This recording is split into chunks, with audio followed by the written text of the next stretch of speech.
espectadores, profe. Entonces, ustedes me dirán si esperamos hasta las 4:10 o ustedes indican cuando comenzamos. Yo creo que esperemos unos minuticos más, ¿no? Listo, no hay problema.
Empezamos.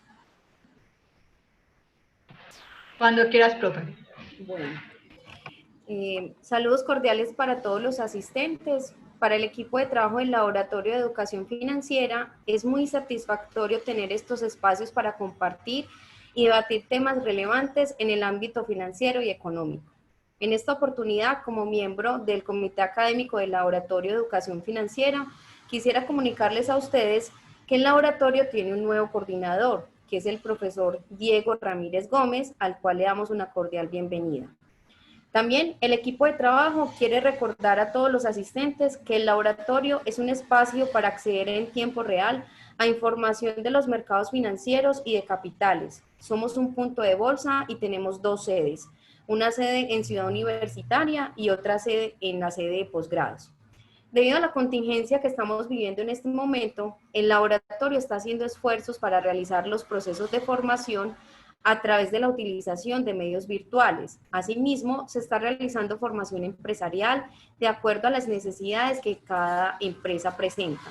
Queremos invitar a toda la comunidad académica y empresarial para que nos siga a través de los medios virtuales y a través del boletín bursátil que estamos realizando cada mes, que se encuentra en la página del laboratorio y la página de la Facultad de Ciencias Económicas. Agradecemos al profesor Oscar Manco por aceptar nuestra invitación en este primer relanzamiento. Llamamos a esta conferencia relanzamiento, dado que se van a seguir teniendo con mayor regularidad y queremos que participen activamente. En esta oportunidad escucharemos al profesor y consultor empresarial Oscar Manco, doctor en Ciencias Económicas de la Universidad de París y doctor en Ingeniería de la Universidad Nacional, con su conferencia Decisiones de Inversión, redefiniendo el riesgo. Quisiera solicitarle a todos los asistentes que por favor las preguntas que se generen al finalizar o durante la charla las hagamos a través del chat de preguntas que tenemos a través de esta plataforma. Bienvenidos a todos y esperamos que la disfruten. Muchísimas gracias por participar de este espacio.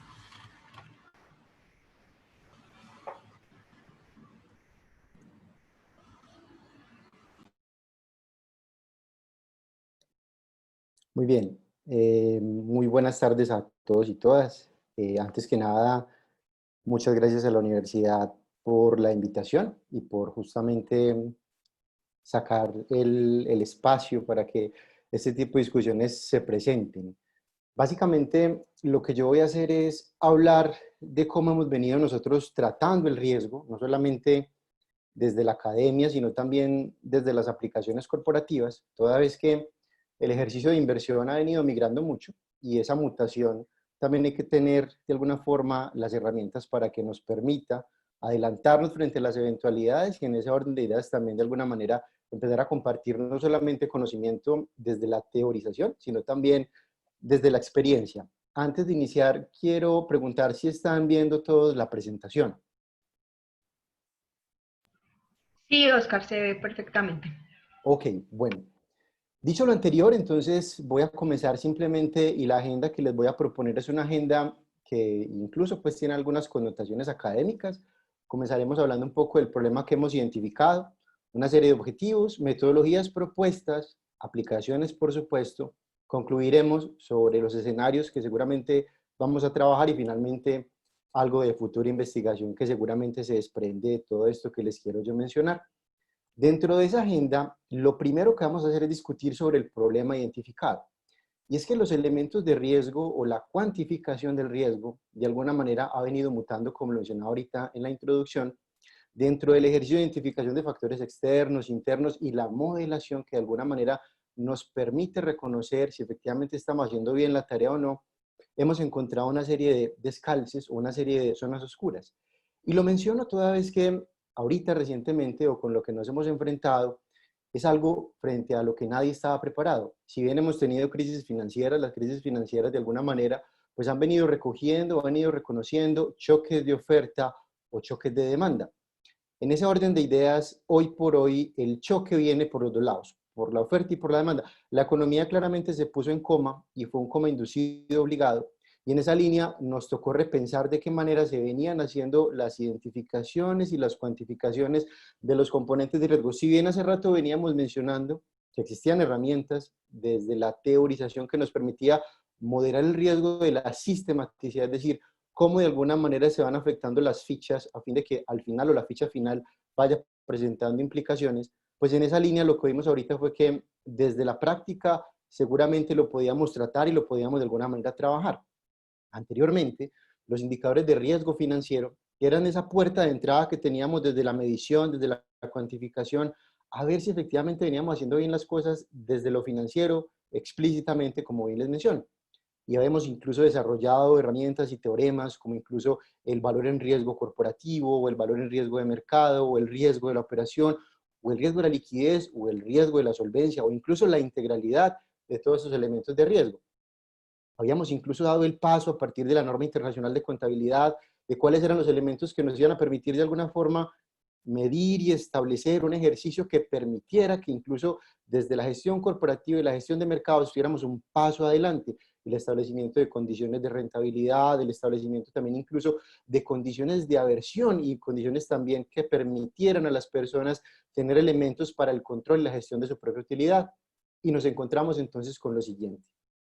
Esto es un gráfico del indicador de mercado, cuando el indicador de mercado Standard & Poor's, que nos está básicamente mostrando qué fue lo que aconteció durante la crisis o cuál fue, digamos, la debacle que se presentó después de que se lanzaran o que de alguna forma se presentaran todos esos elementos de contagio a nivel internacional. Si bien lo que estamos evidenciando aquí fue una caída significativa, noten que esa manera tan representativa del mercado caer estaba reconociendo, además de los elementos económicos que mencionamos hace un momento, estaba reconociendo también un efecto llamado, conocido como el pánico. El desempeño caótico, si bien se quiere entender, que de alguna manera tendía, como les menciono, a ese comportamiento que generalizado permitía que la persona o las personas dentro del entorno inversor saliesen a vender. Dicho lo anterior, este es el comportamiento o este gráfico les está reflejando el comportamiento o el desempeño de la volatilidad medida a nivel internacional. ¿Qué es lo que mide este indicador? Financieramente hablando, la relación entre opciones call y put, que son básicamente opciones de venta y de compra, en el escenario de 30 días, pues tiene un comportamiento volátil, si se quiere decir, desde la matemática, que lo que refleja justamente está el indicador. Como ustedes lo están viendo, en el año 2008 se alcanzaron niveles muy elevados que incluso para el año 2020 estaban casi a dichos niveles. Ahora bien, la crisis financiera acontecida en el año 2008, que fue una crisis bancaria, una crisis de hipotecas, una crisis incluso que representaba unos elementos distintos, no nos permitía medir de qué manera también se iba a comportar la crisis este año. Como bien les mencionaba yo, el choque por oferta y por demanda era algo que de alguna manera no se tenía ninguna previsión y por ende pues alcanzaron tales niveles de volatilidad. La volatilidad, recuerden que desde la medición normal de riesgo, de alguna forma lo que permite es establecer escenarios positivos o escenarios adecuados que permitan de alguna manera establecer o que permitan también de alguna forma tener claridad respecto a las rentabilidades. Ese indicador obligaba entonces a que las personas estuviesen de alguna forma también midiendo sus ejercicios de retorno y en esa línea, como les menciono yo, dentro del desempeño caótico se estaban tomando decisiones más emocionales incluso que desde el punto de vista fundamental. Y les traigo a colación entonces un ejercicio adicional. Aquí lo que les quiero compartir es simplemente un bono corporativo, es un bono corporativo de una compañía en los Estados Unidos. Esta compañía es una compañía que se dedica básicamente al transporte de crudo y de gas. La compañía claramente, como ustedes lo están viendo, en el año 2020, a principios del año 2020, estaba más o menos a niveles de $100, es decir, cercano a los 99.7 dólares, y la compañía llegó a valer incluso por debajo de los 50, cerca de $45. Incluso, y simplemente para mencionar, esta compañía llegó a tener niveles de punta de compra y de venta, es decir, estaba cotizando en puntos de compra y de venta a niveles de 35 dólares. ¿Qué obligaba a esto? Obligaba claramente a que desde el ejercicio de inversión se pensara que la compañía en este momento estaba teniendo un problema claro de default, es decir, de no respuesta con sus obligaciones financieras. Y estoy hablando simplemente a partir del mes de marzo, cuando la compañía tuvo este comportamiento o este desempeño tan negativo. Aquí lo que estamos evidenciando, reitero, es el desempeño o el comportamiento de mercado atendiendo a ese ejercicio caótico que se venía de alguna forma configurando internacionalmente. ¿Qué pretendía entonces? Por supuesto, la medición desde la emoción. La medición desde la emoción pretendía continuar con las puntas de venta o continuar con las puntas justamente de salida del activo, porque el fundamental, que es básicamente la información que está detrás de la compañía, no respondía. Es decir, lo que había de alguna forma dentro del entorno del mercado era justamente una condición de pérdida de valor o de desvalorización, toda vez que las condiciones desde el ejercicio financiero no estaban respondiendo claramente a la compañía, es decir, no había dinero para responder con las obligaciones financieras. Esto es de alguna forma, como les menciono yo, lo que el colectivo estaba pensando. ¿Qué pasó después? Aquí se nos presentó, como les mencionaba yo, un problema de mercado, un problema de choque de oferta y demanda, un problema también como de alguna forma se venía configurando de inversiones y la desvalorización fue sustancial. La pérdida de valor incluso todos la vimos de alguna forma evidente en nuestros fondos de pensiones o incluso en nuestras inversiones en fiducias o en carteras colectivas, toda vez que se venía justamente configurando tal efecto. ¿Cuáles son los objetivos que les propongo yo durante esta charla? Vamos a identificar elementos que son susceptibles de medición.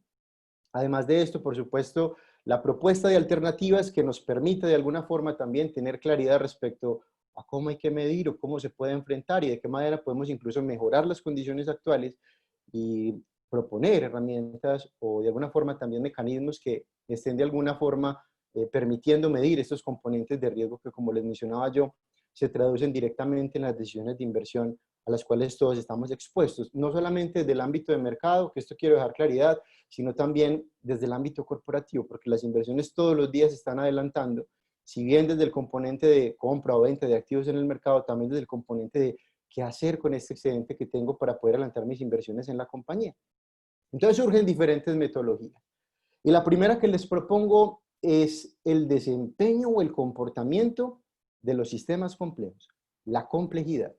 Ahora bien, esta nueva rama de la ciencia, o bueno, digo nueva rama de la ciencia, no porque sea nueva, de hecho hay teorías incluso que parten desde 1947, pero hacia la economía y hacia las finanzas, digamos, esto es una cosa que está teniendo un desempeño o un comportamiento interesante desde la descripción del fenómeno físico o desde la aplicación de los fenómenos que de alguna forma pueden describirse matemáticamente, lo que propone es lo siguiente. Hay desempeños o comportamientos caóticos. Los desempeños o comportamientos caóticos atienden simplemente a que diferentes agentes están relacionados entre sí, pero ¿cómo describir matemáticamente tal descripción? Lo interesante de la complejidad es que yo puedo de alguna forma establecer a partir de la matemática cuáles son tales relaciones. Y esto no es nuevo. De hecho, incluso el comportamiento caótico, el comportamiento complejo, proviene o viene desde la biología o desde las ciencias que anteriormente o hace mucho tiempo se vienen estudiando. Aplica, por ejemplo, para las hormigas o para las avispas, incluso las avispas, y aquí quiero hacer un aporte importante, las avispas cuando, por ejemplo, están de alguna forma tratando de migrar en su nido, ellas lo que hacen es que inicialmente lanzan una avispa exploradora. Luego de que esta exploradora regresa, tiene que convencer una serie de abejas o de avispas también que estén convencidas de que ese lugar va a ser el nuevo lugar para hacer el nido o el enjambre. Y esa posibilidad de convencer es un sistema político complejo, porque justamente tienen que hacer como si fuesen un congreso, tener entonces diferentes opciones, diferentes alternativas, al final gana la opción que de alguna forma esté o que pretenda o permita que el enjambre migre sin ningún inconveniente. Ahora, si usted de pronto han tenido la posibilidad de acercarse a un enjambre y ver de alguna manera cómo se está comportando una abeja, uno de alguna forma identifica que hay una serie de comportamientos que son comportamientos aleatorios. Ellas aletean y el comportamiento es aleatorio, pero en realidad no es aleatorio. Lo que está entregando la abeja ahí es las coordenadas para que el enjambre migre. Entonces lo que encontramos detrás fue justamente un comportamiento sistémico político que inicialmente era entendido como caótico, pero que finalmente se convirtió en un esquema incluso de comunicación establecido que permitió que para las finanzas y la economía también tuviese la posibilidad de ser estudiado. Porque finalmente lo que tenemos detrás, y hablo aquí específicamente del desempeño del comportamiento de las abejas, que son agentes individuales, son agentes también que de alguna forma tienen un comportamiento, tienen un desempeño que es independiente. Pues en esa línea también para la economía, si ustedes piensan, por ejemplo, en empresas, los agentes están conectados de manera técnicamente independiente porque las decisiones son independientes, sin embargo, se tienen que basar o se tienen que fundamentar en una serie de reglas. Lo que hay detrás aquí entonces es cómo describir matemáticamente esos fenómenos físicos que provienen de la naturaleza, pero que ya también tienen la posibilidad de ser entendidos desde la sistematicidad económica o desde la sistematicidad financiera. Porque el hecho de que un agente falle, estoy hablando específicamente de lo financiero, el hecho de que un agente falle con sus pagos, no incumpla a su proveedor, hace entonces que la cadena de suministro se vaya afectando de manera progresiva y por ende también de esta manera se materialicen o se plasmen afectaciones de tipo negativo que de alguna manera comprometan la viabilidad empresarial. Entonces, inicialmente, como les mencionaba yo, el desempeño de la complejidad, el caos entendido como un orden diferente, es una palabra de hecho incluso maltratada porque cuando hablamos del caos la gente se imagina un desorden, pero el caos no es un desorden, el caos simplemente es un orden distinto, susceptible de modelación matemática. Esto inicialmente es entendido como simplemente unas relaciones técnicamente complejas, al igual que las relaciones personales y demás, pero que también son susceptibles de modelación matemática. Entonces, en esta línea, como les mencionaba yo, si lo que quiero es entender cómo y de qué manera se van transmitiendo y se van transfiriendo conocimientos, desempeños y demás a través de un sistema, la modelación matemática de la complejidad lo permite. Seguidamente, nos encontramos con la modelación basada en agentes. Que la modelación basada en agentes simplemente es entregarle más herramientas a la complejidad. ¿Y qué es lo que permite la modelación basada en agentes? A partir justamente de los diferentes agentes, que son heterogéneos, que además de lo anterior son autónomos y por supuesto tienen reglas de interacción entre sí. Estas relaciones no son relaciones simplistas, son relaciones complejas. Flujo de información, transferencia de datos, entrega de flujos financieros, negocios, posibilidades de adelantamiento incluso de negocios. Todo lo que hay detrás cuando estamos hablando de interacciones entre agentes, ya hablo específicamente de los componentes o de los desempeños matemáticos, están fundamentados o están simplemente contemplados a partir de reglas. Piensen en un sistema económico. El sistema económico colombiano tiene que de alguna forma basarse y operar a partir de reglas.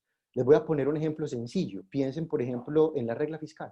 La regla fiscal que era la que pretendía inicialmente que de alguna manera el gasto público no se disparase, a fin de que los déficits no se disparasen también, permitiendo de esta manera entregarle control al gasto y al gobierno, por supuesto, como ordenador y ejecutor del gasto, a fin de que no se vayan a disparar dichas cifras. En esa línea, ese ejemplo específico de la regla fiscal va entregando también herramientas o elementos para que, en este caso, la gente, que es el Estado, y por supuesto una gente que se compone de diferentes elementos, vaya también de alguna manera midiendo su actuación de tal manera también que el entorno internacional, bien sea entendido como calificadoras de riesgo o banca multilateral o los propios estados, no vayan teniendo opiniones negativas respecto justamente al desempeño o al comportamiento, en este caso específico, del Estado como tal. Esos desempeños o esos comportamientos a partir de la modelación basada en agentes no son nada nuevos tampoco. Hay teorías también que datan por allá de 1940 y se pueden aplicar no solamente a los desempeños de la sistematicidad por integración, reitero, esta sistematicidad por integración es cómo estamos interactuando con los diferentes agentes. Piensen ustedes como personas o incluso el cuerpo humano, cómo interactúa el corazón con el estómago, cómo interactúa el corazón con el cerebro, todo ese tipo de cosas, reitero, son susceptibles a modelación matemática. Las relaciones son no triviales, no son sencillas, porque nuevamente pueden ser recíprocas o no. Es decir, Colombia puede tener, por ejemplo, negocios con Perú y Perú no puede tener negocios con Colombia. Es decir, yo puedo exportar y no puedo importar. Bueno, eso simplemente a manera de ejemplo para que ustedes de alguna forma me lo comprendan. Si uno se remite incluso un poco al desempeño o al comportamiento, en este caso específico, de la sistematicidad o el Estado colombiano como un elemento sistémico, yo puedo pensar también que el desempeño de las inversiones que están ingresando al país debe tener por detrás algún comportamiento de origen caótico, pero sujeto a reglas. Si ustedes van y revisan el último reporte de inversión extranjera directa, se van a dar cuenta que el 2% de la inversión extranjera directa que ingresó hace un año provenía de las Islas Vírgenes. Hoy por hoy, en el último reporte, el 12% de la inversión extranjera directa que ingresó provino justamente de las Islas Vírgenes. El crecimiento fue sustancial y significativo. Ese crecimiento no es un crecimiento que se presente de una manera sencilla. Ese crecimiento es un crecimiento nuevamente sistémico, complejo y por supuesto también caótico. ¿Qué hay detrás? ¿Cuáles son los flujos que están ingresando? Todo eso tiene que tener repercusión, por supuesto, al momento de identificar los comportamientos o los patrones que más adelante guiarán el desempeño, en este caso de la nación. Noten una cosa que es bastante importante. La economía, habitualmente, bueno, y hablo de la economía que es la economía relacional, la que se encarga de mostrar las cifras, publica las cifras y publica las cifras simplemente para que se entienda cuál es el desempeño justamente de la economía. Hay una economía también que es una economía propositiva que va más allá, la economía de la investigación, la que justamente establece y trata de escudriñar cuáles son esos elementos adicionales que están de alguna manera permitiendo que muten los datos o permitiendo que los datos vayan evolucionando de una manera no tan positiva. Y en esa línea pues se vienen las calificaciones de riesgo crediticio o también las economías que seguramente estarán un poco más expuestas. Dentro de la modelación basada en agentes, voy a hablar un poco incluso de las compañías. Las empresas también se rigen por reglas. Y esa forma de regirse por reglas básicamente responde a los compromisos que las compañías adquieren para el funcionamiento. El mantenimiento de la cadena de suministro o incluso además de lo anterior, el desempeño de las compañías cuando están de cara al mercado. Una compañía, por ejemplo, emisora de unos títulos, bonos o acciones, debe cumplir con una serie de particularidades para poder tener sus obligaciones o para poder tener también sus emisiones justamente en el mercado. Piensen en una compañía que está emitiendo bonos en este momento en el mercado, debe cumplir una serie de covenants o compromisos para que el control y el monitoreo de riesgo no se vaya a disparar. Y por eso las calificadoras de riesgo están tan atentas en el cumplimiento de esos covenants que, reitero, son compromisos. Entonces no tiene que tener, por ejemplo, niveles de endeudamiento muy elevados o la compañía debe cumplir con los niveles de márgenes operacionales hasta tal nivel. En la eventualidad de que el nivel de margen operacional disminuya, inmediatamente viene una revisión a su calificación de riesgo. O es posible incluso también que las compañías no tengan esa capacidad de cobertura de intereses o esa capacidad de cobertura de servicio de la deuda y por ende entonces también afecten su responsabilidad de cara a la calificadora de riesgo. Estas reglas, cuando las estamos poniendo a interactuar entre los diferentes emisores o los diferentes tipos de emisión que un emisor posea, son determinantes al momento de establecer o identificar la complejidad basada en los agentes que finalmente se traduce directamente en estos elementos que son reglas de funcionamiento o reglas de adaptación. Y hablando de la adaptación, hablemos de los sistemas adaptativos. ¿Qué son los sistemas adaptativos? Miren, los sistemas adaptativos son simplemente sistemas complejos que pueden incluso ser susceptibles a la modelación basada en agentes, pero que de alguna manera lo que están haciendo es vincularse frente al funcionamiento, autoaprender, cambiar y responder respecto a la experiencia. Es una forma de medición muy utilizada en los procesos industriales, para medición de máquinas, para calibrar maquinaria, para calibrar desempeño y funcionamiento en temas productivos, pero también podemos hablar de esto desde la medición económica y financiera. ¿Cómo se adapta la organización, cómo se adapta la economía a estas nuevas condiciones? Voy a bajarlo un poco al tema empresarial. ¿Cómo se adaptan las empresas frente al comportamiento o frente al desempeño que exige en este momento la liquidez para el mantenimiento y para que las compañías continúen a flote? Les hablo de esto porque, si ustedes recuerdan, cuando el tema del COVID comenzó y el aislamiento preventivo obligatorio de alguna manera ya se materializó, una de las preocupaciones que se lanzaban todos los días en prensa y en los medios de comunicación era que las compañías no tenían cómo responder con las obligaciones en el corto plazo. Incluso vimos informes y reportes de Merrill Lynch, de Morgan Stanley, donde decían es posible que las compañías funcionen 30 días con la caja que tienen disponible en este momento. ¿Pero por qué? Porque las empresas estaban acostumbradas a un funcionamiento de tal magnitud, donde el manejo de la caja respondía a obligaciones de corto plazo, y ese corto plazo para las compañías estaba entendido incluso a 10, 12, 15, 13 días. Yo conozco compañías donde sus necesidades y obligaciones de caja están depositadas a mediodía. Es posible que llegáramos a esos niveles. La nueva realidad obliga a que las compañías planeen su liquidez de una manera distinta. Y la liquidez, desde la medición tradicional financiera, obligaba a la capacidad de respuesta que tenía la compañía directamente con las obligaciones financieras, lo cual también claramente ya mutó. Calibrar las compañías, calibrar las empresas, calibrar las economías hacia niveles de equilibrio, adaptándose justamente a partir de la experiencia, era una responsabilidad entendida hace tiempo, pero que se materializó finalmente con el tema del COVID. El COVID de alguna forma también permitió que se aprendiera de manera distinta cómo tratar el riesgo y de qué manera darle respuesta a esas nuevas preguntas que venían surgiendo a partir justamente de la práctica, porque es que el COVID no es teoría, el COVID no es ninguna teoría, el COVID es una práctica que de alguna manera ya se nos está materializando y por ende también hay que dar respuesta a esta nueva realidad.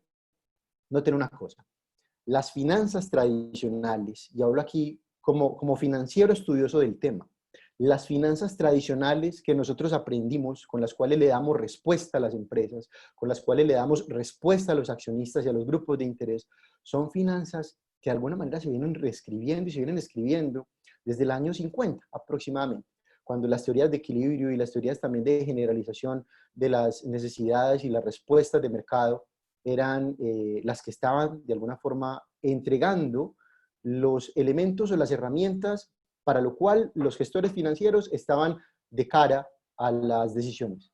En esa línea, en ese tiempo, en su momento, solamente se tenía data histórica del 29 y en adelante, cuando las obligaciones y cuando las crisis financieras estaban de alguna forma respondiendo a otra serie particulares. Hoy por hoy, las particularidades son distintas y las finanzas, sin lugar a dudas, y hablo desde mi opinión personal, están siendo reescritas y tendrán que ser reescritas de cara a esa capacidad de adaptación a las nuevas condiciones, a las nuevas realidades que incluso el mercado viene proponiendo. Otra forma importante, y aquí quiero detenerme un poco, otra forma importante para la medición son las finanzas o las mediciones comportamentales o las mediciones de conducta, las conductuales. ¿Esto que de alguna forma está proponiendo? Está proponiendo, y esto tampoco es nuevo, incluso parte de la psicología, lo que está proponiendo es cuál es la capacidad en este caso de la gente, o el que está de cara al mercado, o el que está de cara a la toma de decisiones, cuál es la capacidad para actuar de manera racional o actuar de manera emocional. Hay una diferencia muy grande. La emocionalidad, pues digamos que estamos aprendiendo y reconociendo elementos que nos permitan medir un poco esa emocionalidad. Para eso hay inteligencia artificial o la propia modelación basada en agentes que proviene de la complejidad. Permite tener unas aproximaciones a la medición de la emocionalidad. Pero esas fuentes de información con las cuales todos nosotros contamos nos permiten actuar de manera diferente. Y esa actuación de manera diferente es susceptible o está sujeta también a elementos que de cara al mercado y de cara a las decisiones financieras estén afectando la viabilidad de la inversión y por ende también la sostenibilidad, en este caso específico, de la empresa o de la organización. Esas finanzas conductuales o esas finanzas comportamentales están en este momento siendo un objeto de estudio muy importante. Porque ahorita les mostraba yo una gráfica que fue una gráfica claramente de pánico, una gráfica caótica que respondió a elementos emocionales, incluso por encima de la tendencia estructural o de la tendencia racional. ¿Qué obliga a esto? A que un campo de actuación y un campo de investigación se abra, no solamente desde la cuantificación, sino desde la identificación de cuáles son los elementos o los componentes que permiten justamente que me adelante a la situación a fin de que mi comportamiento sea racional frente al comportamiento emocional. Es difícil. Lo importante es tratar de definirlo y de que efectivamente existe y de que esa medición para nosotros va a ser determinante al momento de tomar una decisión. Esas finanzas conductuales o esas finanzas comportamentales, básicamente lo que están haciendo es condicionando la actuación. Con la misma información, los agentes, que son los que estamos de cara al mercado, de cara a la toma de decisiones, con la misma información, las finanzas clásicas proponen. ¿Cuál es el objetivo? Maximizar las utilidades a partir de elementos de riesgo, las finanzas tradicionales. Pero nosotros no maximizamos las utilidades. Lo que nosotros estamos haciendo es racionalizar las utilidades o incluso satisfacer desde nuestro punto de vista nuestra propia función de utilidad. Y satisfacer esa función de utilidad muchas veces resulta bastante complejo. Esos esquemas son propuestos ya finalmente a partir del año 1969, donde nuevamente lo que se propone es una forma de aprender a partir, por ejemplo, de la imitación o a partir de la conexión. Hay diferentes tipos de comportamiento conductual o de comportamiento comportamental, valga la redundancia, porque en esa línea también depende, por supuesto, no solo de la racionalidad de la gente, de la persona que está de cara al mercado tomando la decisión, compro, vendo esta acción, sino también del entorno que de alguna manera está englobando tal decisión. Inicialmente, la primera de ellas es el condicionamiento clásico. Ese condicionamiento clásico básicamente permite condicionar la actuación a partir de una serie de elementos inconscientes que migran su propia actuación. Aquí me quiero detener en algo. Por ejemplo, ustedes todos los días toman el bus, bueno, cuando podíamos tomar el bus, toman el bus a las 7 de la mañana y ustedes notan que algo no les gusta. No les gusta de pronto el conductor, o no les gusta las personas con las cuales van, o no les gusta simplemente que a esa hora de pronto todavía está un poco oscuro para la hora que habitualmente ustedes salen, y ustedes van migrando inconscientemente a no tomar el bus de las 7, sino tomar el bus de las 7:10, 7:15, y sin darse cuenta ya están tomando el bus de las 8 de la mañana cuando hay un poco más de luz. Esa serie de elementos que de alguna manera están definiendo el comportamiento, que son inconscientes, en el mercado es muy claro. En el mercado es muy claro cuando esto ocurre. ¿Por qué? Porque cuando yo estoy, por ejemplo, tomando una posición de compra o de venta, hay una serie de activos que a mí no me gustan. O hay una serie, por ejemplo, de formaciones en el gráfico que a mí no me gusta. O cuando yo estoy de cara a una decisión corporativa, hay algo que como que no me da feeling y finalmente yo no adelanto la inversión porque es que a mí no me gustó como la persona con la cual iba a hacer yo el negocio para comprar el lote o para comprar el camión o para comprar o para adelantar, por ejemplo, el proyecto. Esa serie de elementos, reitero, están definiendo el comportamiento. Hay otro tipo que se llaman los elementos conexionistas. Los elementos conexionistas son aquellos que de alguna forma establecen si hay una conexión o si hay un elemento positivo, pues establece una relación muy positiva que genera también una serie o una especie de arraigo frente a la inversión. Por ejemplo, cuando yo me lanzo a comprar acciones de cualquier compañía y me va muy bien, pues se convierte en la joya de la corona y no voy a salir de esa acción. O cuando yo hago negocios con tal persona y me va muy bien, pues se va a convertir en un referente mío a la hora de tomar decisiones de inversión. Hay que tener en cuenta que eso lo estamos haciendo también de manera inconsciente. Si hay una relación positiva, la conexión se hace muy fuerte. Es importante mencionar esto porque yo conozco personas que estaban comprando acciones de Avianca a 1.000 pesos, y cuando la estaban comprando a 1.000 pesos y vieron que la acción bajó a 30 pesos, con Avianca no más. Pero conozco personas que por el contrario compraron acciones de Avianca a 30 pesos y la vendieron a 280 pesos y con Avianca todo. Siempre y cuando existan conexiones positivas, reitero, dentro del comportamiento, dentro de estos elementos conductuales, la conexión que se genera es una conexión bastante fuerte. Y dentro del ejercicio financiero y de toma de decisiones de inversión, aquí esto se convierte en un determinante al momento de establecer sobre qué activo nosotros efectivamente vamos a operar. Adicional a lo anterior, hay una relación que se llama la relación de condicionamiento operante. Esa relación de condicionamiento operante es aquella que a partir de la teorización y de la puesta en práctica nos va a determinar a nosotros cuál va a ser nuestro horizonte o nuestro camino de inversión. Operante quiere decir que cuando yo aprendo la teoría y además de lo anterior la pongo en práctica, podré tener también una serie de conexiones, valga de alguna forma también esta palabra, una serie de conexiones al momento de tratar la inversión. Y finalmente, dentro de todos estos tipos que les menciono yo del comportamiento o de los elementos conductuales o de las finanzas comportamentales y la toma de decisiones dentro del comportamiento, está la de observación e imitación. Nosotros tenemos también una posibilidad de actuar de cara al mercado a partir de lo que nos enseñan los gurús de la inversión. ¿Quién no quiere parecerse a Warren Buffett, o quién no quiere parecerse a Soros, o quién no quiere parecerse a Musk? Necesitamos un capital muy fuerte, pero sin lugar a dudas ellos están determinando también una serie de pautas o de líneas que nos van de alguna forma mostrando el camino respecto hacia dónde va tendiendo el manejo del riesgo, y además de lo anterior, hacia dónde va tendiendo el manejo, y reitero, satisfacer la utilidad, que finalmente es lo que las finanzas conductuales proponen. Las finanzas conductuales no proponen maximizar la utilidad, sino satisfacer mi función interna de utilidad. Además de todo lo anterior, hay un ejercicio que se conoce como el ejercicio de racionalidad limitada. Esta racionalidad limitada es lo que yo les mencionaba hace un momento.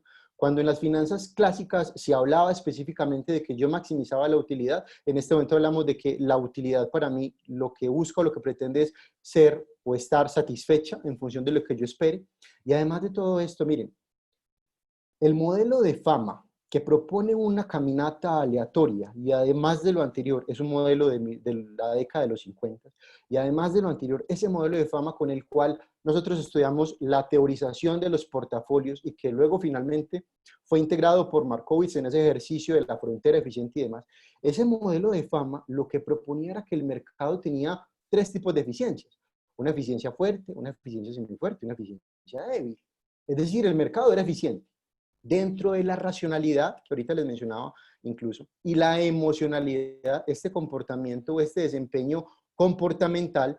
Esta racionalidad limitada lo que propone es, con la misma información, el mercado no es eficiente. Noten una cosa, con la misma información había personas esperando a que Avianca cayera a niveles de 100 pesos o más, y había otras personas que estaban comprando a 1.000 porque decía que los soportes desde el ejercicio técnico ya les estaban determinando cuál era la posibilidad de compra justamente de la acción. Entonces, en ese orden de ideas, lo que hay detrás es un comportamiento o un desempeño que los agentes poseen desde la emoción, y además de lo anterior también desde el entorno que está catapultando esas decisiones o esos elementos de inversión. Seguidamente, incluso para terminar este componente, está la teoría de la prospectiva. Esta teoría de la prospectiva es muy interesante porque aquí sí que pone en evidencia lo que es la emoción y lo que es la racionalidad. Y se los pinto con un ejemplo que cuando estamos teorizando sobre estos temas es bastante interesante. Imagínense que en este momento la acción de Avianca vale 100 pesos. Existe la posibilidad de que la acción suba a 200, existe la posibilidad de que la acción baje a 0. Eso lo puede incluso entregar la estadística. Pero imagínense que la acción vale 100 pesos. Entonces usted tiene ganas de entrar al mercado comprando acciones de Avianca. ¿Listo? Pero resulta que hay una persona que le dice, mire, hagamos una cosa, no entre al mercado. Yo le doy 100 pesos. Yo le doy los 100 pesos a usted, ya. Entonces, ¿usted qué dice? Bueno, es una posibilidad de recibir los 100 y ya tengo mi ganancia. Pero la persona le dice, bueno, hay otra posibilidad. Vamos a tirar una moneda al aire. Si sale cara, yo le voy a dar 200 pesos. Pero si sale sello, yo le voy a dar 0 pesos. Entonces, en esa línea, usted como un agente racional dirá, bueno, yo aseguro mi ganancia. Es decir, yo recibo los 100. Porque estadísticamente el valor esperado va a ser 100. Tengo una probabilidad de 50% que suba a 200 y una probabilidad de 50% que baje a 0, o sea que mi valor esperado será 100. Entonces yo lo que hago es que aseguro mi utilidad. Ojo que el comportamiento frente a la utilidad es un comportamiento racional, ¿cierto? Ese comportamiento racional permite entonces que yo como agente frente a la utilidad sea racional. Pero, ¿qué pasa con la pérdida? Imagínense que ustedes van a un hotel y en el hotel le dicen, bueno, hagamos una cosa. Si usted se queda una noche en el hotel, le vamos a cobrar 100 pesos. Pero también tiene la posibilidad de, tiramos una moneda al aire y si sale cara, usted nos paga 200 y si sale 0, usted nos paga 0. ¿Usted qué hace? Tiremos la moneda. Porque existe la posibilidad de que yo no pague por la noche en el hotel. Y esa es mi función de gasto, que en este caso es una función, digamos, en paralelo o en comparativo, una función de pérdida. Ese comportamiento, esa reacción, fue una reacción claramente emocional. Frente a la utilidad somos racionales, frente a la pérdida somos emocionales. Y cuando estoy hablando de que frente a la pérdida somos emocionales, es susceptible de modelación matemática, es susceptible de modelación compleja, es susceptible de modelación basada en agentes, es susceptible de modelación comportamental, a fin de que finalmente se tenga una posibilidad de medir de qué manera actuaremos frente a estas posibilidades que nos está entregando el mercado. Ahora bien, esto lo vemos todos los días en el mercado financiero, y no solamente en el financiero, en el mercado corporativo. Y les cuento con un ejemplo. Un personaje amigo que compró acciones de Avianca a 1.000 pesos, cuando la acción estaba bajando y descendiendo en su vasta volatilidad, y llegó a niveles incluso de 30 pesos. La acción estaba bajando fuertemente, 80, 70, 60, 50, 40, 30 pesos. Cuando la acción estaba llegando a 40 pesos, una acción comprada a 1.000 pesos, inmediatamente vendió. Desde el ejercicio técnico, lo que venía configurándose era un rebote. Desde el ejercicio emocional, existía la posibilidad de perder 0. Pero ¿cuál es la diferencia de perder 40 pesos o 0 frente a las acciones? En esa línea, ese comportamiento emocional es lo que de alguna forma frente a las pérdidas nos limita la actuación. En los mercados, siempre lo he dicho, incluso en mis cursos, yo siempre lo he dicho, en los mercados no se trata de que ustedes estén desarrollando úlceras, se trata de que ustedes, de cara con la misma información, traten de tener siempre comportamientos racionales frente a la utilidad y frente a la pérdida. En este caso, reitero, todos estos componentes que les estoy exponiendo son susceptibles de modelación, son susceptibles de medición. Seguidamente, pudimos extrapolar incluso el equilibrio de Nash desde la modelación, podemos extrapolarlo a N agentes. Este equilibrio de Nash generalizado, que era para 2 agentes, nos permitió identificar, testear y probar que la función de la utilidad, que es la que ustedes están viendo en el recuadro superior izquierdo, esa función de la utilidad tenía un comportamiento adaptativo cuando tenía diferentes agentes. Y en este caso, pues teníamos agentes que iban desde 0 hasta los 30 agentes y se iban adaptando las funciones de utilidad a partir, reitero, de mayor cantidad de agentes, porque las reglas eran mejor definidas, porque las restricciones eran mejor definidas y además de lo anterior también porque el aprendizaje permanente de estos equilibrios permitía justamente que los agentes actuaran de manera racional. Detrás de esto, como les menciono, hay una serie de componentes o elementos matemáticos que sin lugar a dudas son importantes, pero que al momento, por supuesto, de traducir una decisión de inversión, no vienen mucho al caso. Toda vez que la matemática, si bien es importante, lo dejamos un poco para el esquema investigativo y ahorita lo que les quería proponer, lo que les quería mostrar era de qué manera también se podía esto transcribir directamente hacia la práctica. Ahora bien, voy a volcar un poco todo este análisis a los elementos corporativos. La liquidez, y hablo aquí desde las finanzas tradicionales nuevamente escritas por allá en la década de los 50, la liquidez lo que de alguna forma proponía era que la compañía tuviese la capacidad de responder con obligaciones de corto, de responder por obligaciones de corto, con activos o con elementos de corto también. Es decir, que la compañía tuviese una capacidad de respuesta de corto plazo casi que inmediata. En ese orden de ideas, no todo el activo corriente es líquido, es decir, no todo el activo corriente es caja. Entonces la liquidez empezó a medirse de una forma distinta y lo digo yo como persona que está de cara al mercado, no solamente desde el ejercicio de operación en compra y venta, sino también de cara al mercado en el ejercicio de la revisión fundamental de qué es lo que está pasando con los emisores. Resulta que empezó a surgirnos una variable adicional en la medición de la liquidez.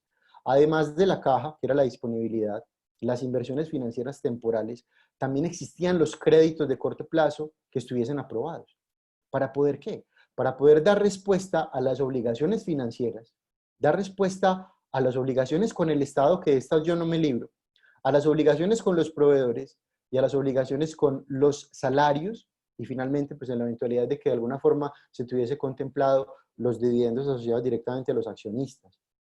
La liquidez se midió de manera distinta. Y hablo no solamente para compañías que financieramente hablando, compañías financieras hace mucho rato tenían esto de alguna forma incluido, pero para compañías del sector real. ¿Qué disponibilidades tengo yo? ¿Y qué responsabilidades poseo yo en el corto plazo? Por eso les hablaba ahorita del Morgan Stanley, que mencionaba que las compañías en el COVID iban a funcionar 30, 45 días a partir de la disponibilidad de caja. Surgieron variables adicionales. Es decir, la medición clásica, tradicional de las finanzas mutó. Y aquí les estoy poniendo 3 ejemplos específicos. 1, la liquidez ya desde el activo corriente y el pasivo corriente, pues hombre, hay que considerarla todavía porque seguramente los teóricos y los románticos de las finanzas clásicas van a tener ese valor en el mercado y van a tener ese valor en la cabeza. Pero el coeficiente de liquidez ya va a depender de las disponibilidades de caja que comprende. Inversiones financieras temporales, es decir, lo que tengan a disponibilidad y que puedan sacar inmediatamente. La caja, por supuesto, y además de lo anterior también, los créditos que tengan a disposición. Ojo que esta variable es importantísima. Si ustedes recuerdan ahorita, yo les mostraba pilas que este bono había bajado a niveles de $45. Se van a dar cuenta desde la emocionalidad cómo actuaron los operadores y desde la racionalidad qué fue lo que ocurrió después. Entonces, en esa línea, el coeficiente de liquidez va a reconocer esa posibilidad de acceso a crédito que finalmente se traduce en capacidad de respuesta frente a las obligaciones. El gobierno proponía, o el gobierno propuso, que en el caso colombiano se entregaran créditos a las pymes. Esas disponibilidades, en la eventualidad de que se materializaran, eran también la capacidad de dar respuesta a las obligaciones. Ahora, nuevamente voy a las finanzas clásicas tradicionales. Las finanzas clásicas proponían lo siguiente.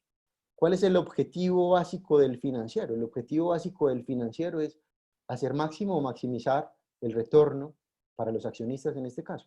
Eso también está siendo reescrito, porque es que el objetivo que hay detrás de las finanzas es asegurar la sostenibilidad para los grupos de interés. Y en este caso es grupo de interés el Estado, por supuesto, con las obligaciones tributarias. Es grupo de interés, por supuesto, el banco, el proveedor para asegurar la cadena de suministro, el trabajador. Los salarios son importantísimos. Y finalmente, en la eventualidad de que quede el dividendo. O sea que en esa línea los grupos de interés, por supuesto que hace mucho rato, por grupo o por nivel de priorización se tiene establecido, pero también la reescritura de tal situación dependerá y asegurará la sostenibilidad de la empresa en la eventualidad de que los indicadores se midan de manera distinta. Si bien los componentes de generación de valor, generación operativa de valor, generación sostenible de valor, van a continuar teniendo relevancia, lo que yo de alguna forma estoy tratando de mostrarles es que hay variables y elementos adicionales que desde la gestión de la corporación o de la gestión del corporativo van a tener incidencia dentro de la medición y por ende también la generación de rentabilidad que se traduce en sostenibilidad empresarial.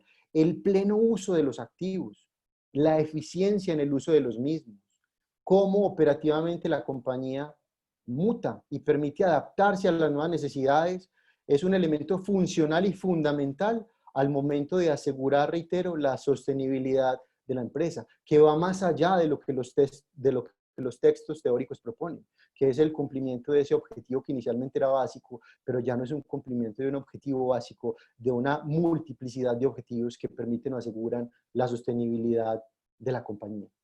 Seguidamente, después de hablar un poco de esto, y simplemente pues para contarles, hay elementos adicionales como los modelos relacionales, que a partir simplemente de las bases de datos que tengan interconexiones específicas entre sí, nos van a permitir también adelantarnos frente a la situación. En ese escenario, la ciencia de los datos es para nosotros, dentro del ejercicio cuantitativo, para las finanzas muy importante, y eso permite también estar un poco adelantados y a la vanguardia frente a lo que se viene en términos de medición de riesgo para la toma de decisiones. Ahora bien, Después de haber mencionado entonces todo esto, es bastante interesante hablar de que dentro de las aplicaciones, pues esto obviamente no se ha quedado solamente en la teorización. Hace ya bastante rato venimos hablando de la complejidad sistémica de los elementos, de la particularidad que tienen los sistemas y los elementos al momento de establecer o identificar decisiones de inversión y decisiones de cuantificación. Y en esa línea desarrollamos un aplicativo que permitía hacer lo siguiente. Esto que les voy a mostrar es la compañía que inicialmente les estaba exhibiendo, una compañía que tenía un bono que había bajado a niveles de $45, que recuerden estaba antes del COVID en niveles de $100, es decir, casi a valor par. Y en este ejercicio les voy a mostrar la racionalidad y la emocionalidad. Ustedes me van a decir, Oscar, es muy sencillo mirar con el retrovisor, pero en este caso específico a todos y todas no miramos con el retrovisor porque esta posición la aguantamos. Entonces noten una cosa, estos niveles que están viendo arriba son niveles de calificación de riesgo, estos niveles son de calificación, por allá en el año 2018 tenía una calificación de 3,7 y por allá en el primer trimestre del año tenía una calificación de 3,5. Y simplemente para aclarar un poco este modelo de cuantificación que les quiero exponer, este modelo de cuantificación tiene escalas que van de 1 a 5. Una compañía que esté calificada entre 1 y 3 es una compañía que claramente tiene un riesgo de crédito, un riesgo de default muy elevado. Pero una compañía que esté calificada entre 3 y 3,5 es una compañía que tiene un nivel de riesgo, digamos, medio, y de 3,5 en adelante, pues técnicamente se está alejando cada vez más de sus niveles de riesgo. 3,5, que está diciendo la compañía no tiene un nivel materializado de riesgo crediticio. Ojo a eso, comportamiento emocional y comportamiento racional. Actitud emocional y actitud racional. Esa actitud emocional les decía, cuando les mostré el gráfico inicialmente, les decía, pilas, el activo es un activo que de pronto puede tener riesgo crediticio porque bajó de $100 a 45. Efecto, por supuesto, caótico, efecto también de pánico generalizado de mercado, pero en este caso específico, según esta modelación, que es una modelación compleja y sistémica de los modelos que les había descrito anteriormente, el modelo nos está dando una calificación de 3,5. Es decir, bajo nuestra escala no está presentando patrones que materialicen un riesgo crediticio. Seguidamente, las disponibilidades de obligaciones, es decir, esta compañía tenía una obligación pendiente cercana a los $800 millones en el año 2022 y en el año 2020 noten todos y todas que no tenía obligaciones pendientes, es decir, era de cero. ¿Cuál era de alguna forma el compromiso en términos de liquidez que la compañía poseía?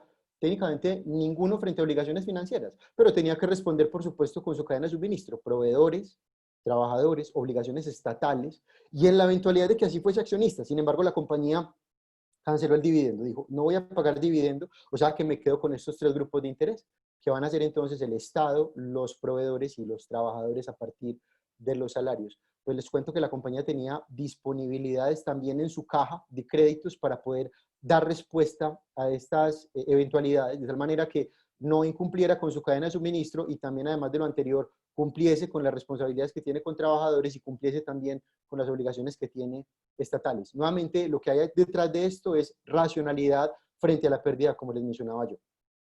Entonces, incluso la calificadora de riesgo, desde el año 2017, no emitía un elemento funcional de calificación, lo cual generaba más suspicacia.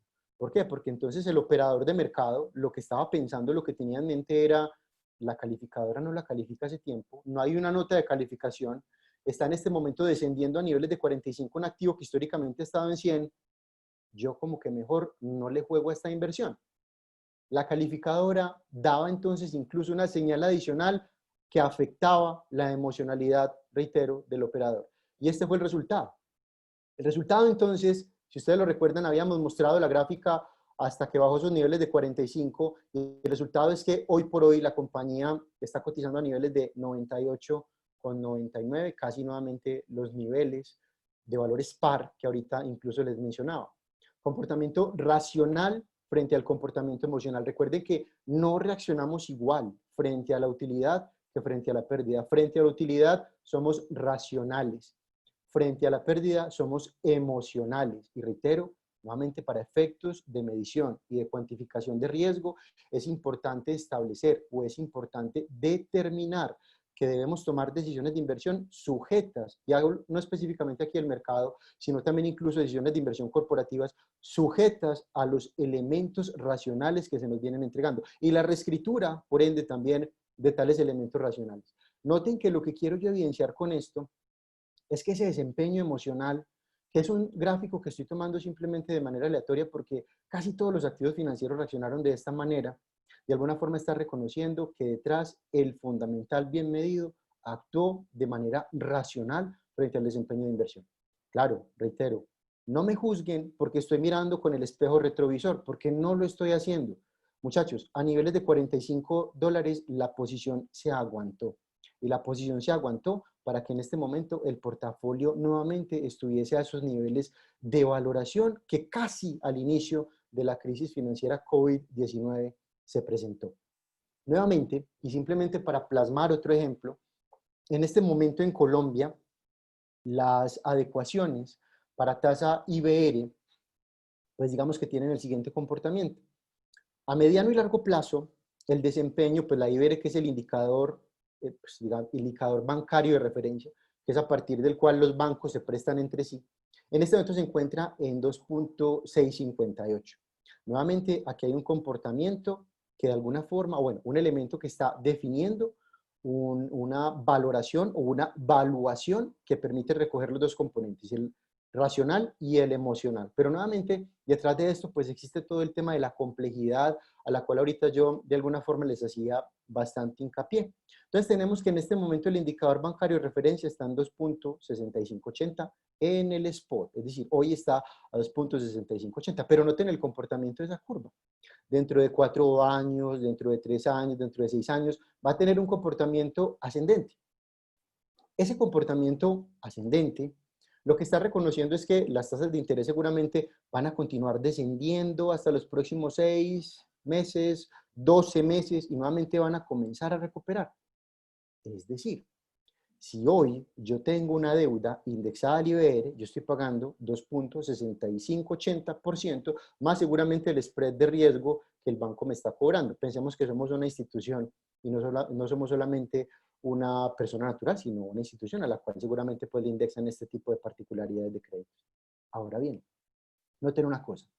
La curva swap para un año está en este momento cotizándonos a 2.2270% y la curva swap a 2 años nos está cotizando a 2.44%. ¿Sí? Comportamiento emocional, el comportamiento emocional me está diciendo 2.65, estoy viendo que las tasas de interés van a seguir descendiendo, yo como que mejor me quedo quieto en esa deuda. Ah, pero es que resulta que es importante también el plazo de maduración de esa deuda. Es decir, voy a hacer un supuesto aquí para que ustedes me lo comprendan más sencillo. Supongan que a ustedes se les vence la obligación dentro de 1.5 años, es decir, dentro de 18 meses. Entonces usted mira emocionalmente este gráfico y usted dice, las tasas van a seguir bajando, ¿cierto? Como las tasas van a seguir bajando, yo voy a pagar menos tasas de interés porque es que hay un descenso claro en la tasa. ¿Listo? Ahora, si para un año el swap está en 2.27 y para 2 años el swap está en 2.44, ambas están por debajo de 2.65. 2.27, 2.44, ambas están por debajo de 2.65. ¿Cuál sería el comportamiento racional en este caso del gestor? El comportamiento racional si tiene una deuda y se le vencen 1.5 años, claramente es hacer lo siguiente. Yo voy a swapear la posición porque si me hago un swap, seguramente a 1.5 años la tasa va a estar entre 2.27 y 2.44. Pónganle más o menos, muchachos, un 2.35 a 1.5 años.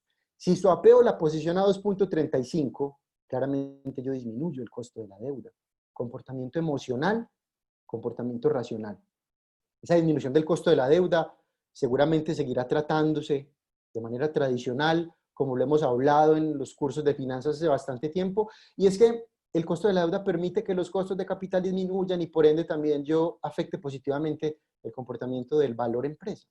Ojo que la gestión financiera nos pone siempre de cara a una decisión emocional o una decisión racional. Y en ese caso, como les mencionaba, pues hice bastante hincapié en esos modelos conductuales o en esos modelos comportamentales. Sin embargo, pues detrás de todo esto viene también elementos complejos, elementos sistémicos, elementos de modelación basados en agentes, elementos adaptativos, elementos incluso de la extrapolación de los equilibrios de Nash.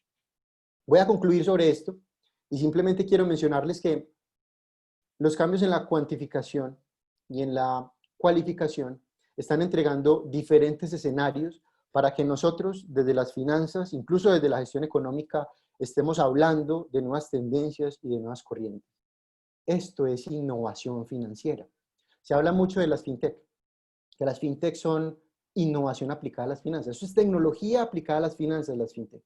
Pero desde la cuantificación y desde la medición y la modelación, los elementos propositivos, por supuesto que vienen de los centros de investigación, como este laboratorio financiero que hoy están relanzando en la Universidad de Antioquia, o laboratorios financieros que se están proponiendo en diferentes universidades, donde los centros de pensamiento proponen una reescritura, financieramente hablando y en términos de riesgo.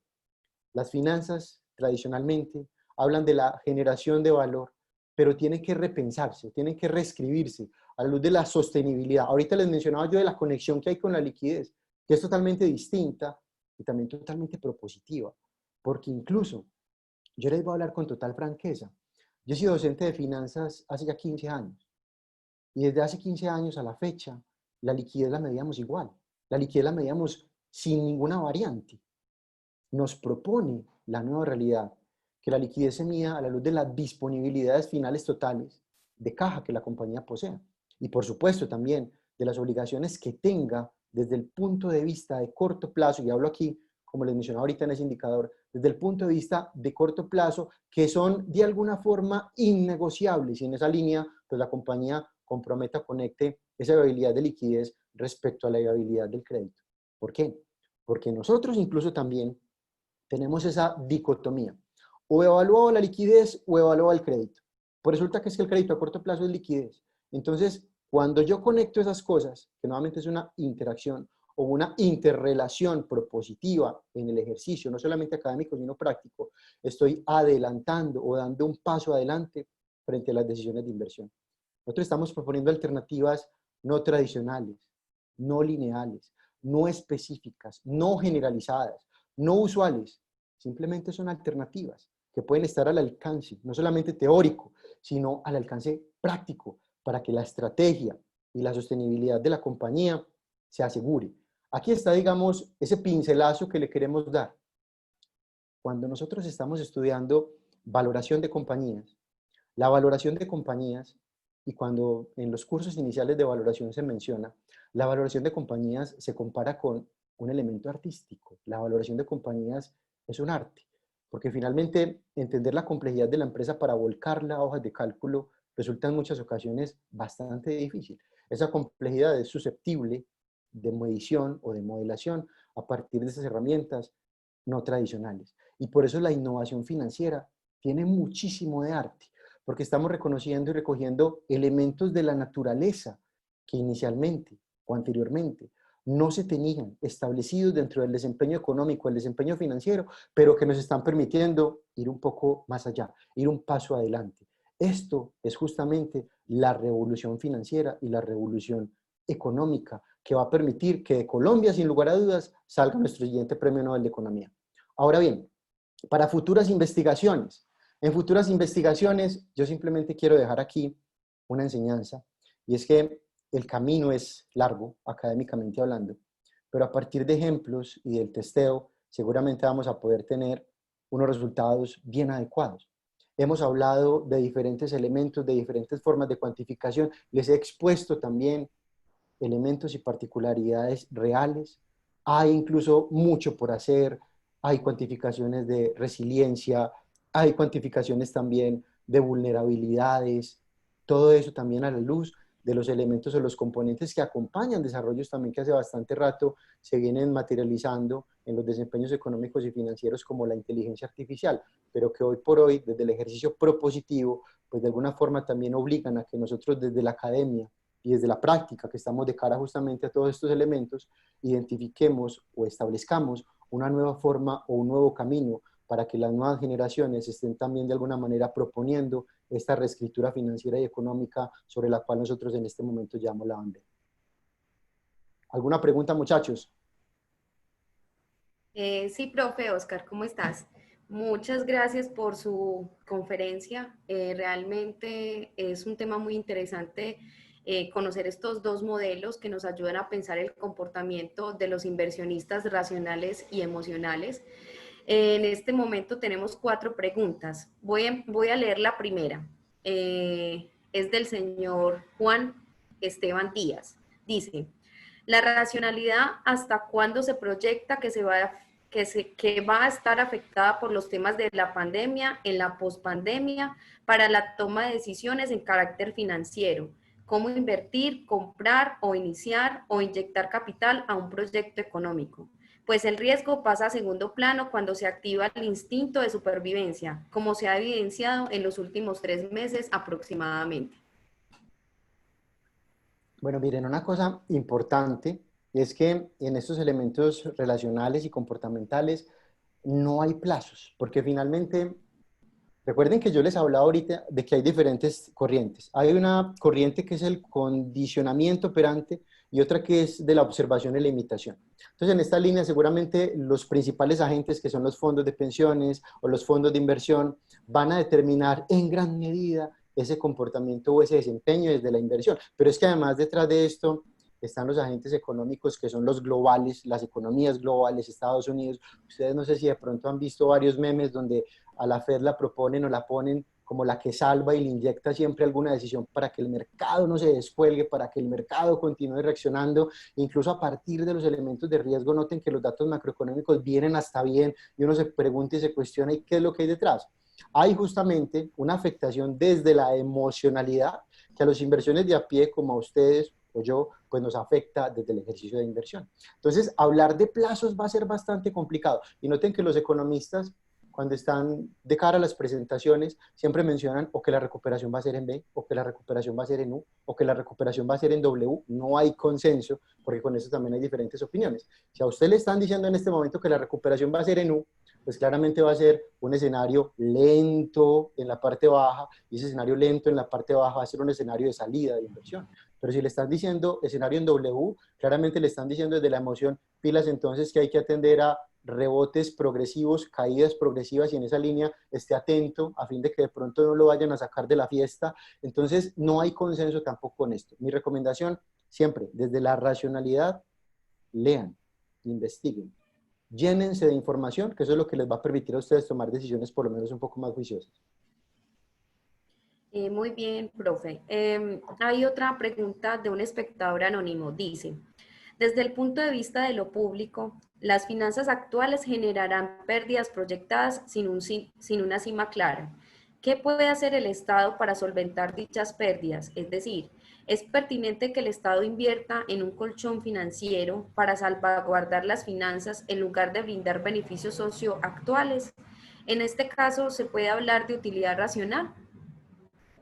Miren, recuerden, y yo nuevamente pues estoy hablando aquí desde los esquemas un poco teóricos, que dentro de estos elementos sistémicos hay una corriente, que es la corriente adaptativa. Esa corriente adaptativa es la que justamente recoge o reconoce todos los componentes y las nuevas realidades.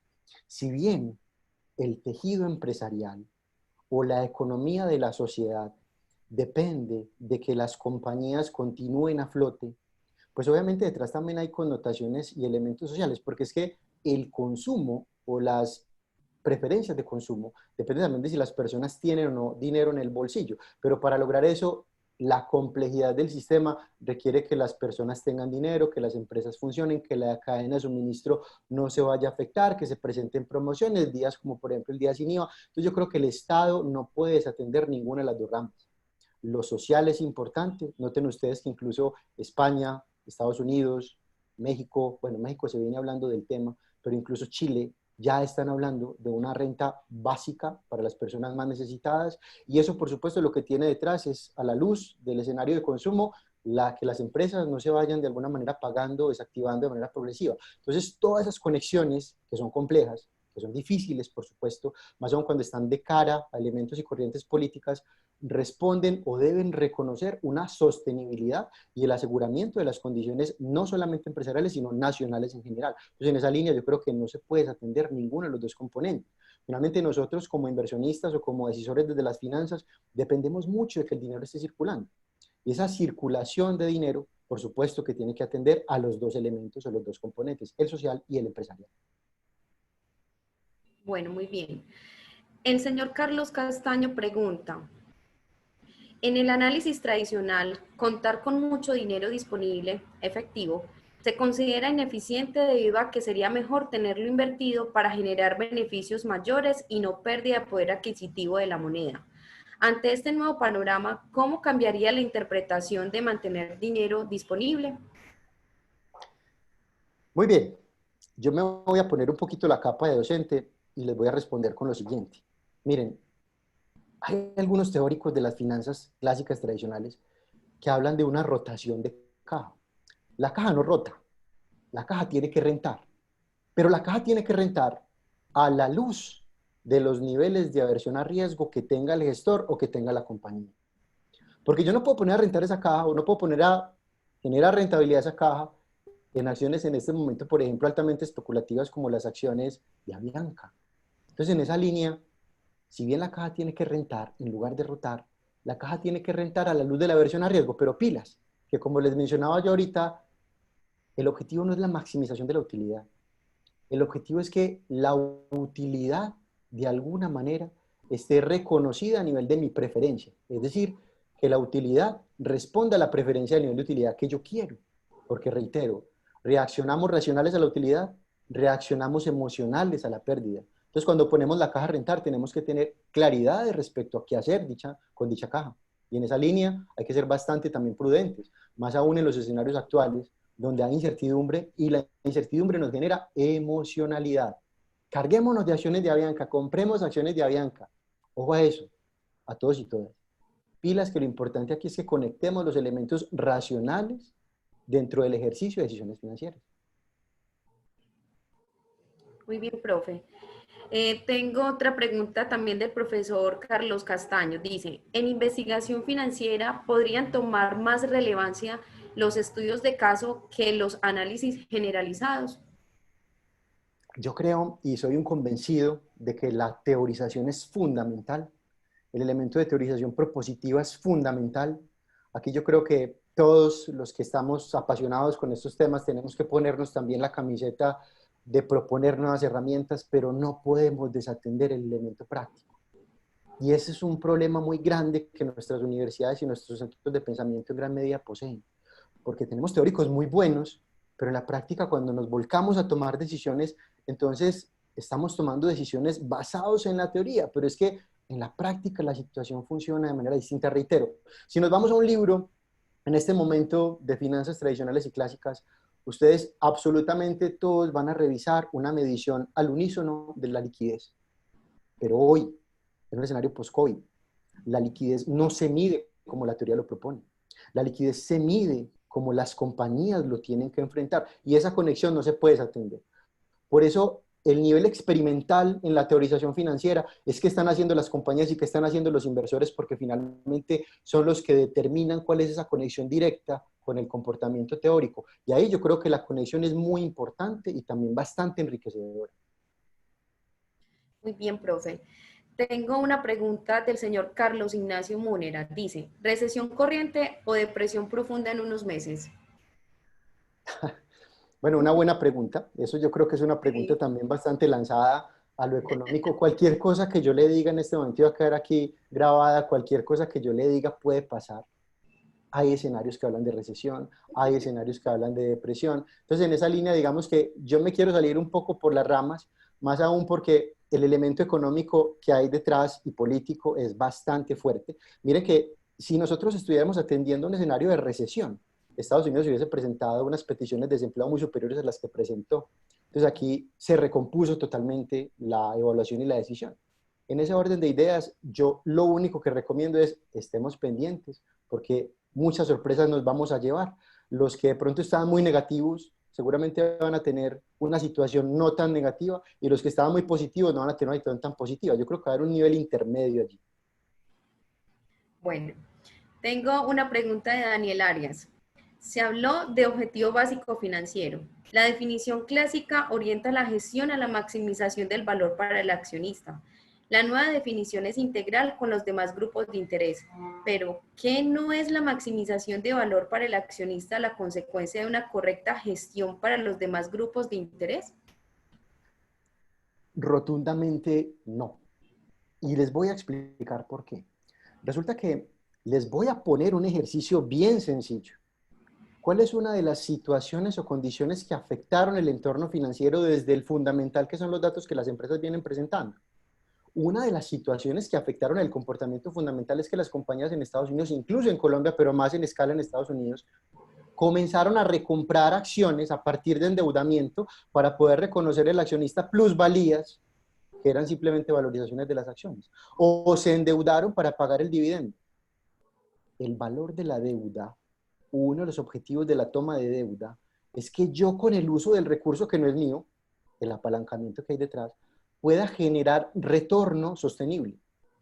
Cuando yo estoy comprando acciones y estoy pagando dividendo con el recurso que es deuda, estoy pensando en el último grupo de interés del eslabón, que es el accionista, y es atendiendo los anteriores. Entonces aquí digamos que el problema es que el gestor financiero lo entendió de manera distinta y grandes casos de quiebras financieras de compañías se han presentado porque se compran acciones para que los directivos cobren sus bonos, y eso obviamente pues desde el ejercicio ético no está bien, pero desde el ejercicio sostenible de las compañías tampoco está bien. La atención en el manejo de los recursos tiene que ser integral. Por eso les hablaba yo de la sostenibilidad empresarial, porque la sostenibilidad de la empresa obliga a que nosotros reescribamos el ejercicio financiero y además de lo anterior actuemos de cara a que la sostenibilidad se presente para que los grupos de interés obtengan beneficios réditos sostenibles, eficientes, eficaces y también, por supuesto, bastante positivos en el tiempo. Muy bien. Tenemos una última pregunta. Dice Juan Rojas, ¿esa búsqueda de adaptabilidad en el corto plazo de las compañías podría derivar en posibles pérdidas de valor en el largo plazo? Importantísimo. Miren, yo aquí no estoy desconociendo que el ejercicio de planeación financiera no se puede dejar de lado. La planeación financiera, cuando hablo de la sostenibilidad, la planeación financiera juega un papel muy importante. En finanzas corporativas, nosotros hablamos siempre de dos corrientes. Una corriente que me mide la perspectiva, que es decir, el corto plazo, las decisiones de corto plazo, cómo las estoy de alguna forma tomando y adecuando. Y otra que es la planeación o el plan financiero que me define los objetivos de mediano y largo plazo. Cuando hablo de la sostenibilidad de empresa, la sostenibilidad corporativa, integra los dos elementos, integra los dos componentes y no son en ningún caso excluyentes el uno del otro, porque la sostenibilidad no deja de conversar con los elementos generadores de valor. Lo que pasa es que nuevamente reitero, cuando uno va y revisa lo que pasó en Estados Unidos y en muchas corporaciones, donde las recompras de acciones fueron determinantes a partir de los elementos o componentes de deuda, eso obligó a que se generaran planes financieros muy positivos, perspectivas financieras muy positivas, pero planes financieros muy negativos, que es lo que en este momento castiga a las empresas por fundamental y por ende también sus valoraciones. Entonces la sostenibilidad es integral, desde el corto plazo en perspectiva y desde el mediano largo plazo en plan financiero. Ahí está, digamos, el reto que tenemos en las finanzas. Bueno, profe, en este momento no tenemos ninguna otra pregunta. Le agradecemos muchísimo este espacio por compartirnos estas metodologías tan interesantes que nos permiten dar una perspectiva diferente de cómo manejar las finanzas corporativas y cómo manejar, digamos, en cierto sentido las posiciones que puede tener un inversionista en estos ambientes tan inestables que tenemos dentro del mercado de capitales. Queremos también a todos los asistentes darles el agradecimiento por participar, por darnos sus inquietudes, sus preguntas. Veo por aquí que tengo otras dos preguntitas. Voy a abrir el chat. Dice Daniel Arias, una última pregunta, por favor. Con respecto a los indicadores de liquidez tradicionales, estos pueden sesgar y esconder temas importantes de financiación operativa siempre y cuando se sostenga una relación de confianza con los proveedores. ¿Cree usted que esto es correcto? Claro, por supuesto. hay datos ocultos que nos corresponde a nosotros en finanzas sacarlos a la luz. Y ahí está el reto nuevamente para todos y todas. Bueno, muy bien. Muchas gracias, Daniel, por tu última pregunta. Como les estaba diciendo, muchísimas gracias entonces a todos los asistentes por participar de este espacio. Como lo mencioné al inicio de esta conferencia, el Laboratorio de Educación Financiera quiere continuar ofreciendo estas charlas continuamente, que evidencien realmente lo que sucede dentro del mercado de capitales, que nos pongan a pensar frente a las decisiones que se pueden tomar como inversionistas, que podamos revisar los activos financieros que sean más relevantes o que realmente puedan generar un beneficio para los inversionistas. Entonces, le quiero agradecer a todos por estar aquí y damos entonces, profesor Oscar, no sé si tengas alguna otra observación como para plantear o si cerramos nuestra conferencia en este momento. No, cualquier inquietud adicional a través del correo o las redes sociales, con el mayor de los gustos.